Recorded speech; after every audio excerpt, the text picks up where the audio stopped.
starting a unit on figurative language. But what is figurative language and how is it used? Writers use figurative language to describe something through unusual comparisons for effect, interest, and to make things clearer. Figurative language is important in literature, speech, and in writing because it helps create new images in our minds and allows us to see ordinary people, places, and things in a new light. In general, figurative language helps enhance images we create in our minds when we read. But these images aren't supposed to be taken literally. Figurative language comes in many forms. Maybe you've heard of hyperbole, illusion, or personification. Well, today we'll be talking about two types of figurative language, simile and metaphor. The first type of figurative language that we're going to be talking about today is simile. A simile is a comparison between two unlike things using words such as like or as. Some examples include the snow was as thick as a blanket, or his hair was spiky like a porcupine. Another example, if you read the bed was as hard as a rock, you wouldn't actually picture someone sleeping on a rock. Instead, you would picture a bed being hard, stiff, and uncomfortable because those are all qualities of a rock. All of these are examples of similes because they compare two unlike things and they use words like and as. You know, figurative language isn't just found in books.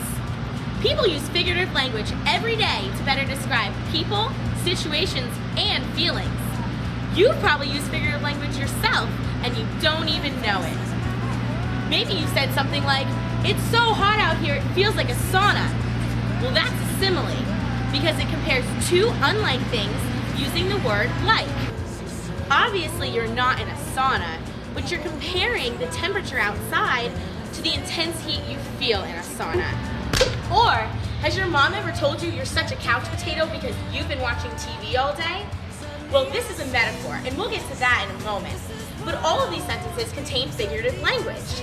But remember, they're not to be taken literally. They just simply describe a certain image. You've probably also seen figurative language in the movies. Right now, we're going to take a look at a clip from Forrest Gump. My mom always said life was like a box of chocolates. You never know what you're gonna get. Sometimes there's not always one way of interpreting figurative language. It can mean different things to different people. It all depends on the mental images that we think, but based on the things that we read, hear, or see. For instance, let's see what these people think of when they hear the simile, "Life is like a box of chocolates. You never know what you're gonna get." I think it's referring to the randomness of life and how you never know what's around the corner and you never know where you'll be in a couple years or down the road. And another might say, there's a lot of different things in life, a lot of different paths, just like chocolates. now let's talk about metaphor. Now a metaphor connects two seemingly unrelated things, just like a simile does. But similes use like or as to connect them, whereas the metaphors use is. Some examples of metaphors are all the world is a stage, or love is a roller coaster. In the sentence, love is a roller coaster, love is being compared to a roller coaster, saying that in a relationship, there will always be ups and downs. Okay, let's see how well you can identify whether these examples are simile, metaphor, or neither. Time is money. If you said metaphor, then great job! This sentence is not a simile because it does not use like or as to compare time and money. This metaphor is usually used in relation to the business world. Time is being compared to money because the more time wasted on the job, the less money is being made. The car raced down the street like it was in the Indy 500. Correct. That's a simile. her lipstick was crimson red. This is not a simile or a metaphor. This is simply making an observation about the color of the lipstick. It is not figuratively comparing two things.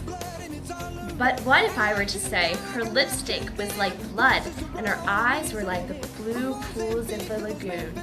What would this be? Yes, it's a simile. And if I said her lipstick was blood and her eyes were blue lagoons, what would this be? Right, it would be a metaphor. Okay, I think we're starting to get the hang of this. Now, let's put your knowledge and what you've learned to the test. We're going to take a quick reassessment to find out how much we already know about similes and metaphors before we begin our official unit on figurative language. Remember, similes and metaphors are comparisons between unlike things, but only similes will like or add make comparisons.